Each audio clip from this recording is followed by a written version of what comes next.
Did you notice the Ashford Twins popping up in Welcome to Raccoon City? What about the homage to video game voice acting's most awkward sandwich joke? Which of these Easter eggs did you catch in the newest Resident Evil movie? The zombie infection that overtakes Raccoon City doesn't suddenly transform its victims into undead monstrosities. It slowly weakens their brains and deteriorates their bodies until they die and are reborn as shambling flesh eaters. The original Resident Evil, released in 1996, features a collectible journal called Keeper's Diary that details a character's mental descent into undead madness. They initially complain about feeling itchy all over before their speech pattern becomes simple and barely legible. They describe killing and eating a person, calling him tasty. Their final journal entry only contains 2 words, itchy tasty. In Welcome to Raccoon City, Claire Redfield is visiting her brother's house when all hell breaks loose in the quiet mountain town. She is confronted by a woman who writes, in blood, the words itchy tasty on the window of the Redfield house. For fans of the game, the words bring back fond memories of one of the most intimate and disturbing scares from the original Resident Evil. In Welcome to Raccoon City, Claire Redfield is introduced in the passenger seat of an 18-wheel truck, having hitched a ride into Raccoon City. When a woman wanders into the street, the truck driver is too slow to notice and runs her down. This sequence is a nearly shot-for-shot homage to the scene from 2019's remake of Resident Evil 2, right down to the truck driver's fondness for juicy hamburgers.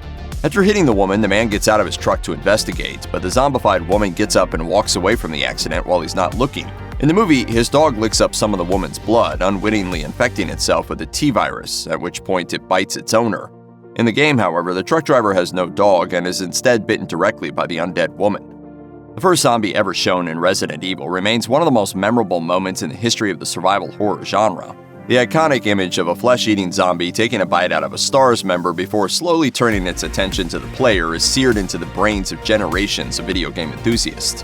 The sequence was recreated in the 2002 Resident Evil remake, and now it's been recreated for Resident Evil Welcome to Raccoon City. Agent HUNK made his video game debut in Resident Evil 2. He briefly appeared in a cutscene when he and his men confront William Birkin, but he became notorious for his role in The Fourth Survivor, an unlockable mode that follows the gas mask-wearing operative as he attempts to escape Raccoon City with limited ammo and healing items. The notoriously difficult mode, featured in both the original and 2019 remake, made HUNK an instant fan favorite. But he's only made sporadic appearances since, usually in non-canon modes like the Mercenaries, and never without his signature face covering. As Umbrella puts the titular town under lockdown in Welcome to Raccoon City, a soldier is shown in a costume nearly identical to the one worn by HUNK. It's unlikely he's supposed to be Mr. Death himself, but his gas mask and all-black ensemble are clearly meant to evoke Raccoon City's fourth survivor. Jill Valentine has a wicked sense of humor in Welcome to Raccoon City. She's introduced drawing her sidearm, seemingly willing to perform a William Tell-esque trick shot on a sleepy Leon Kennedy. That's actually hilarious. Later on, she demonstrates her twisted sense of humor yet again when she ponders the question, how would you rather die, being swallowed whole by a giant snake or eaten by a great white shark? Her STARS allies are disturbed by the thought, and for good reason. In the original Resident Evil, both of these ghastly fates can befall Richard Aiken. In Jill's scenario, Richard can be devoured by Yawn, a giant monster snake. In Chris's scenario, he can be torn apart by a Neptune, a great white shark infected with the T-virus. Welcome to Raccoon City features the Raccoon City Orphanage, where Chris and Claire grew up. The orphanage, particularly its outer gates, looks completely identical to the location seen in the remakes of Resident Evil 2 and Resident Evil 3. In those games, like in the movie, the orphanage is a front for Umbrella's twisted experiments on innocent children. Though the exterior is the same between game and movie, the location plays a different role in the games. In the Resident Evil 2 remake, the location is visited by young Sherry Birkin, who is chased by a more villainous Chief Brian Irons.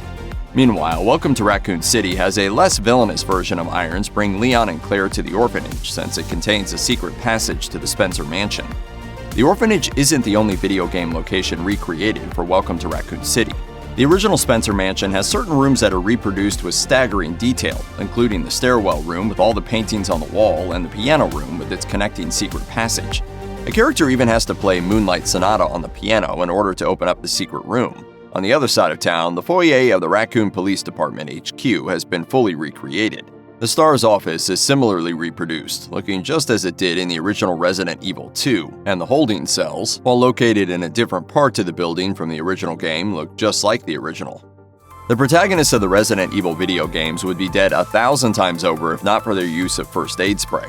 This restorative item, ironically manufactured by the Umbrella Corporation, raises the player's health to full and has been used in nearly every RE game since the 1996 original. It's unclear exactly how it works, but it seems Umbrella, despite their heinous track record of evil misdeeds, actually does make useful products that help save lives. Eagle-eyed viewers will notice a fleeting glimpse of first aid spray in Welcome to Raccoon City. While a physical can of the spray doesn't make an appearance that we notice, the first scene of the movie, set in the Raccoon City Orphanage, features artwork depicting the healing item. A PSA billboard advertises the product, and the artwork used to represent the can looks exactly like the artwork from the classic games. The liquor first appears in Resident Evil 2 and has made numerous appearances since then, popping up in Resident Evil 5 and most of the games set during the Raccoon City outbreak. It also appears in 3 of the 6 Paul W.S. Anderson-directed Resident Evil movies, 1, 2, and 5 for the record, and is one of the most instantly recognizable Resident Evil creatures. In Welcome to Raccoon City, only a single specimen is seen, but it leaves a memorable impression. First, it stalks Leon by crawling across the ceiling, evoking the monster's intro from Resident Evil 2. Then it sneaks up behind Chief Irons, lifting him up and killing him by eviscerating his face. When his body drops to the ground, it resembles a police officer found in a hallway in the remake of Resident Evil 2, whose face is similarly disfigured due to a liquor attack. Released in 2000, Resident Evil Code Veronica follows up on the events of Resident Evil 2, with Claire Redfield still searching for her lost brother Chris. Her journey takes her from Paris to Rockford Island to Antarctica. Eventually, Chris and Claire do battle with Alfred and Alexia Ashford, psychotic child prodigy twins who developed the T. Veronica virus. Claire first learns about the Ashford Twins when she discovers a film reel showing them as creepy children, with Alfred plucking the wings off of a dragonfly before throwing the helpless bug into a pit of ants, where it is devoured. This film reel is replicated almost shot for shot in Welcome to Raccoon City, with the twins even identified specifically as the Ashfords. There is an edited-in shot of Dr. Birkin watching the creepy kids, implying that they might be from Raccoon and not one of Umbrella's European branches. Whether the Ashfords' appearance is a mere Easter egg or a hook for a prospective sequel remains to be seen. The original Resident Evil games are akin to mazes, with locations packed with locked doors and tricky puzzles to solve. To help players get around, pausing the game would bring up the map screen, showing the player's location, which doors were locked or unlocked, and which rooms had been explored. While future games would focus more on the action and less on the puzzle solving, the map remained, allowing players to easily retrace their steps and figure out where to go next. As part of his betrayal of his fellow STARS members in Welcome to Raccoon City, Wesker is given a Palm Pilot portable device with specific instructions and a map of the Spencer Mansion. The map style looks identical to those found in the early PlayStation Resident Evil titles, but in monochrome black and white. A big part of the classic Resident Evil formula is figuring out how to unlock the numerous doors in any given location. Sometimes, tasks need to be performed with key items, which usually unlock keys to open specific doors.